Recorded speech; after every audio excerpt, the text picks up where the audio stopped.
দেখছেন এমন কোনো কিসমিস, ওটা কিসমিস।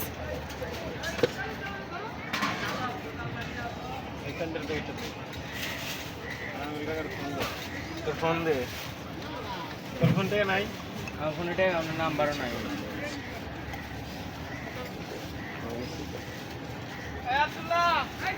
মরিচেরটা আলাদা নিব, ভালো লাগছে এই জন্য একটু বেশি করে ভিডিও করে নিই।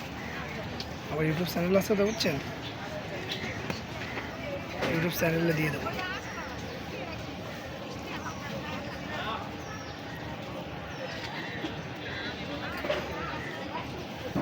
ভালো জিনিসের প্রশংসা করতে হয়, হ্যাঁ। যদিও আমি আচার পছন্দ করি না, তবে দেখতে আমার কাছে ভালো লাগছে।